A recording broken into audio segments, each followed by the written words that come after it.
Hidden by the branches, Hanuman sang in a sweet and gentle voice the story of Ram, so that it fell on Sita's ears. He said, "King Dasarath ruled his kingdom well. His army was mighty and comprised of chariots, elephants, and horses. He was virtuous and a doer of great deeds. He kept his word and was foremost among the famous kings of the world. He was equal to the rishis or sages in virtue and to Indra in statesmanship. He hated no one and harmed no one. All his endeavors were crowned with success. Therefore men called him Satya Prakram, truly valiant. The richest of the Ikshvaku race, a king of kings, the ruler of the world, he enjoyed and communicated happiness. The eldest of his 4 sons was Ramachandra, whose face was like the full moon. Wise, virtuous, and a master of the bow, Ram was beloved of all, and he was full of kindness for all the people in the kingdom, a warrior wedded to virtue. He was the heir to the throne, and yet, to preserve the honor of his father, he left the kingdom with his wife Sita and his brother Lakshman, and lived in the forest. There he vanquished the Rakshasas and protected the Rishis. He destroyed Kar and Dushan and their mighty army. Coming to hear of this, Ravan, bent on revenge, induced a Rakshasa to assume the form of a deer and beguiled the princes in pursuit. And in their absence, he carried off Sita by force. Grief-struck Ram went in search of Sita. He met Sugriv, the Vanar, and made friends with him. Ram killed Bali, the Vanar king, and secured to his brother Sugriv the Vanar kingdom. And Sugriv sent his Vanar warriors to all quarters of the globe to find out where Sita was. These Vanar warriors, who could assume whatever shape they desired, searched the whole world for the missing Sita. Following a clue given by Sampati, I crossed the sea and have come here. And now I see one whose form and complexion and qualities are those described to me by Ram as his royal spouses." Having said this, Hanuman paused. These sweet words, uttered by someone from somewhere, filled Sita with wonder and delight. She looked around in all directions to discover who conveyed such sweet thoughts in so sweet a voice and in such exquisite language.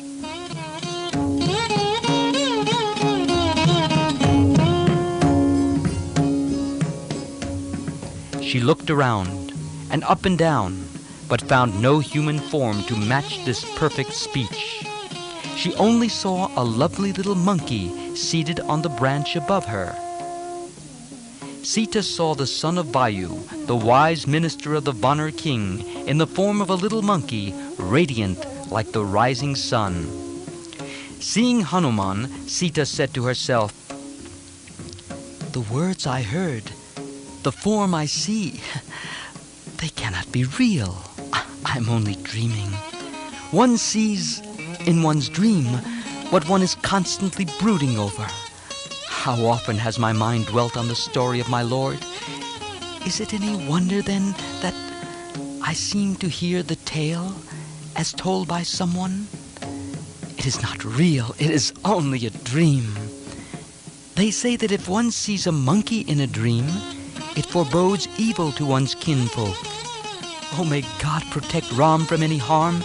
May God keep all harm away from Lakshman. May God bless all my kinfolk in Mithila." No. This is no dream. My eyes are open and I see the same form still seated above me. There it is, clear and solid. No, this is no dream. And I am not asleep. How can one dream without sleeping? No, this is no dream. Oh, it's real. Oh, God, could this Could this indeed be a messenger from my dear Lord? Oh, grant that it be so. O Vachaspati, master of speech, I salute you. O God of fire, Agni, I salute you. O Lord Brahma, I salute you. O demigods, protect me. Oh, may this be Ram's messenger. Please.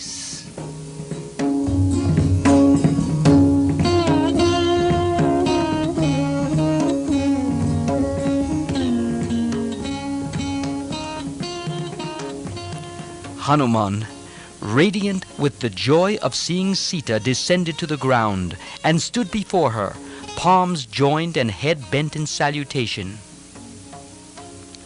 And he said in a deep, soothing voice, "O mother, tears are falling from your eyes like drops from lotus petals. May I know who you are? Who stands there leaning on the tree trunk, face clouded with sorrow and eyes wet with tears? Are you a goddess? The radiance of your body makes me question whether you could be of merely earthly birth. Are you Rohini, separated for a while from the moon god? Or are you Arundhati, parted from the sage Vasishta? No.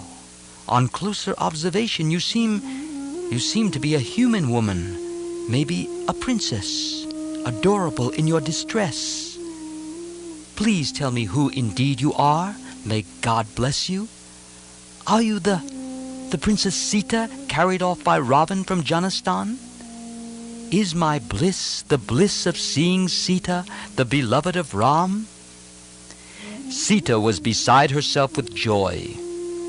"My child, indeed I am Sita, daughter of the king of Mithila and Sri Ram's spouse. For 12 years I enjoyed all happiness with him in Ayodhya. In the 13th year, King Dasarath made preparations to crown my husband.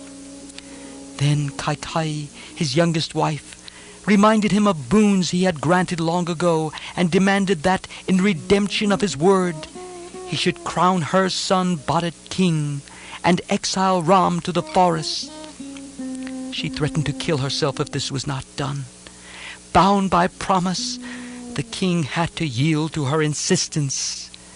At his bidding, Ram relinquished the crown and betook himself to the forest, not only without regret, but happy that it was given to him to enable his father to keep his plighted word. I refused to be left behind and insisted on going with my lord into the forest. Even before me, Lakshman had put on bark garments, determined to accompany his brother to the forest and serve him. The 3 of us entered the forest and were living in Dandak. One day, the evil-hearted Ravan carried me off by force, and he has kept me a prisoner here in this Ashok garden. Of the time limit of 12 months he has set for me, only 2 more months remain. When they are over, I shall end my life." Thus spoke the helpless princess in her sorrow. Hanuman replied, "O Princess of Mithila, Ram, the noblest of men and the mightiest of warriors, has sent me to you with good news. His beloved brother Lakshman, ever anxious for your welfare, sends through me his salutations to you." Sita exclaimed, "Oh, what happiness is mine! I now see the truth of the common saying that so long as life lasts, there is hope." Thus, between the 2 utter strangers, a profound confidence and affection sprang up. Yet when, in his joyful eagerness to console and encourage Sita, Hanuman took a step nearer towards her, Sita lost confidence inspired by his words and again grew suspicious.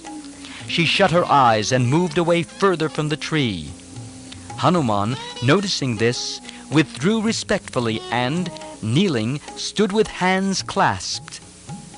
Sita exclaimed, "Oh, I have been deceived. You are no other than Ravan. Once you came disguised as a hermit and imposed on me. Now you have come again in another disguise and speak sweet words. All this will bring you no good. Why do you torture me, O Ravan? I am weary and full of sorrow. You call yourself a warrior. Is it a warrior's part to persecute a helpless woman?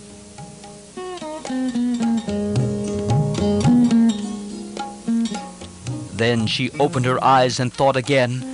Wait, no. This cannot be Ravan. Trust and friendship spring in my heart at the very sight of him. He can be no enemy of mine. No, it is wrong to suspect him. Oh, Vanner, are you indeed a messenger sent by Ram? Oh, may God bless you. Tell me more concerning Ram. Let my ears hear and my heart rejoice in this nectar. Then once again, doubts assailed her. Oh, am I a victim of delusion, imagining good news? Is this a dream that mocks me with the illusion of joy, to make my despair blacker when I am awake? Am I in my right senses? Of course I am. My thoughts, my words, they're all normal. I am sane and sensible, but then he says that he crossed the sea 900 miles. No, this cannot be true. He is Ravan and none else. So she concluded in her mind, and without lifting her eyes to look at Hanuman, sat apart in silence.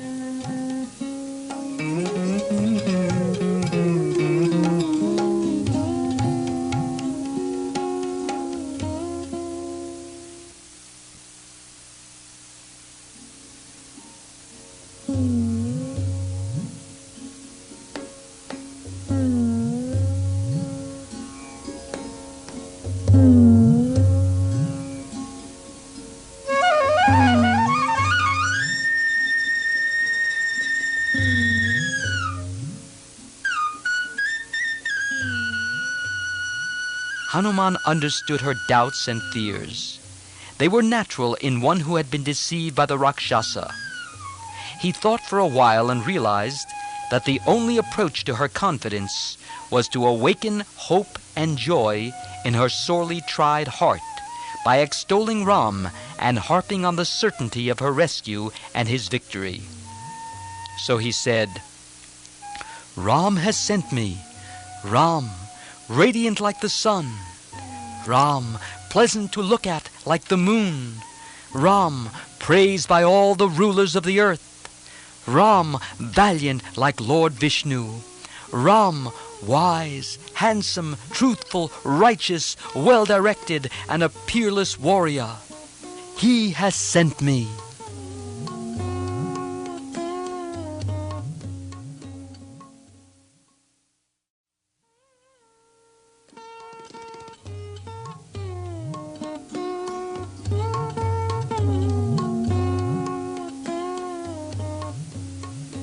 While a Rakshasa in the shape of a deer drew Ram away in the forest, you were left alone, and Ravan carried you off by force.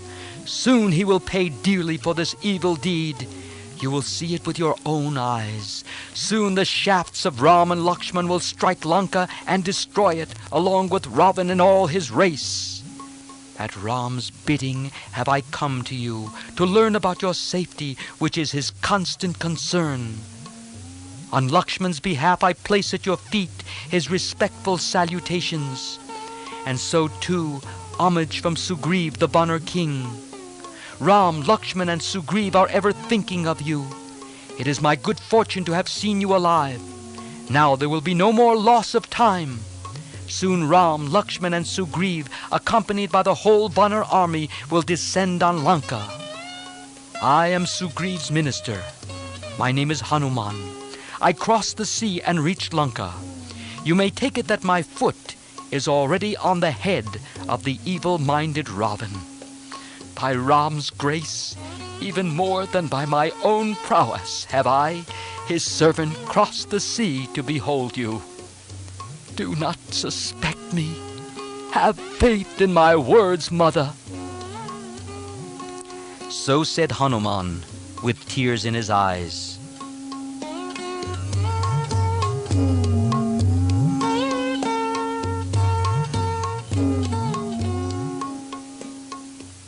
These sweet words of Hanuman, acting on her great love for Ram, put an end to Sita's fears and gave her courage and faith.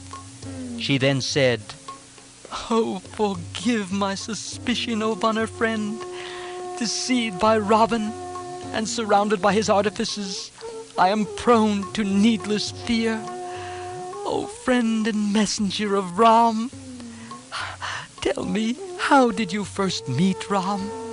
How did the prince make friends with the Vanners? Tell me everything." To confirm her faith, Hanuman recounted once again the virtues and attractive qualities of Ram and Lakshman. He said, "What wonder is there in Ram becoming friends with me and my king and the Vanners, when the whole world lives and finds bliss by his loving kindness?" He proceeded to describe fully how the quarrel arose between Vali and Sugriv, how the latter first met Ram and Lakshman, how they became friends, how Ram promised to slay Vali and secure the Vanner kingdom for Sugriv, how the Vanners had picked up and preserved the jewels dropped by Sita, how with mounting sorrow Ram recognized them, how Vali was slain and Sugriv crowned, how after the rainy season was over the Vanner hosts searched the whole world for Sita, how the party led by Angad and proceeding south, having failed to find her, decided to fast to death, how they met Sampati and received a clue from him, how he, Hanuman, crossed the sea and searched the inner apartments of Ravan. All this he recounted.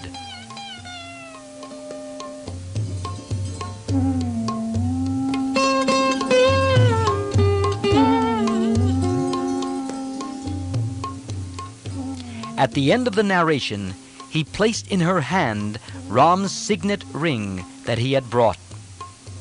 When Sita received the ring, she pressed it to her eyes with joy. Now all fear of Ravan's deceit and Rakshasa magic was over. She had complete faith in Hanuman and infinite affection for him. She exclaimed, "Oh, my child! Oh, how foolish was my error! How could I suspect one like you?" The son of Vayu, the wind god, then explained to her who he was, who his father was, and what his own might was. "Though I, who enjoy the grace of my father Vayu, should not sing my own praises, I do so now to end your sorrow. Soon the Vanner warriors will be here to destroy the Rakshasas and their kingdom. But I must first return and tell them where you are." And then he described Ram's desolation in being parted from Sita, the ascetic life he led, and Sita's heart melted in loving sorrow. Sita forgot her own suffering, thinking of Ram's grief. Then she said,